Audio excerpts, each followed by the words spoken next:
So here in Northwest Tennessee, we don't normally have a lot of cold, freezing weather that lasts more than a couple days. Lately, we have had at least a week's worth of temperatures that have been sub-freezing and really have been from 0 to 33 during the day. The hottest point was 33, warmest point. This has allowed the ground to freeze completely, and normally I graze these cows, or well, right now I've given them access to a permanent pasture that's just right next to us. While it has been frozen, while the ground's been frozen, I have locked them into this farm here right next to it. So where we're feeding hay right now is in a crop field that had soybeans on it. The previous crop was soybeans, and pinned them in here.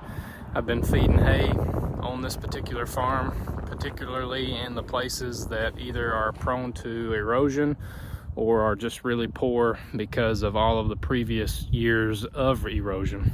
And as you can see here, we are unrolling hay on these hillsides. Couple reasons why I like this.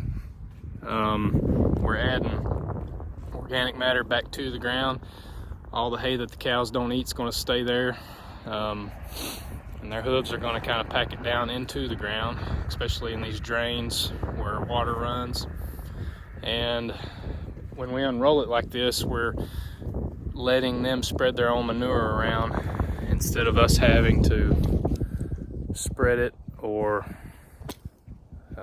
scrape it off of another area and haul it to this field with a manure spreader.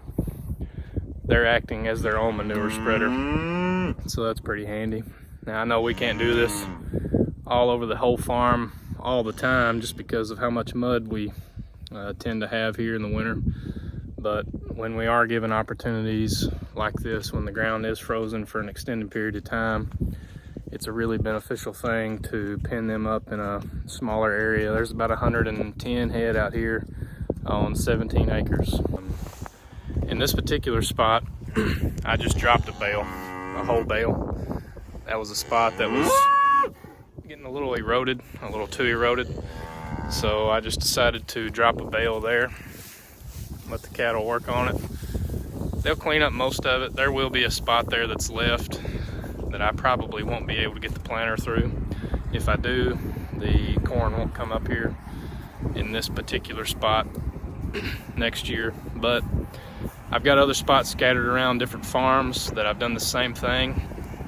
And what I have seen is, you know, it may take a year or two for it to fully decay and get a stand of corn there, but the yield is really, really good in that spot. You can see it jump up on the monitor. And, you know, even though we may sacrifice a year here in this particular place, I think later on it will pay dividends. This was a wash area. And what I mean by that is pretty much where all of the water drains off of this particular hill goes through this spot right here. And I put about, I think, 4 or 5 bales in the bottom of that wash. It was kind of like it had cut a little ditch, probably 6 inches to a foot in places. I put the hay in there on its butt end and let the cows go to work.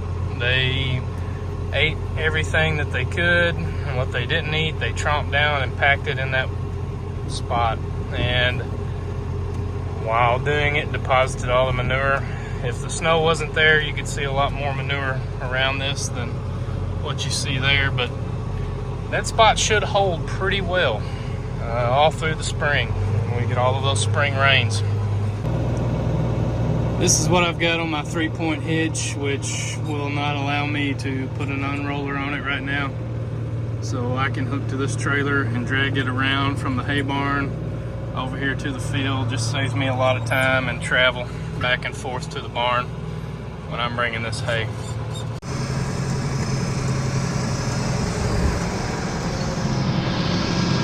Give me a thumbs up.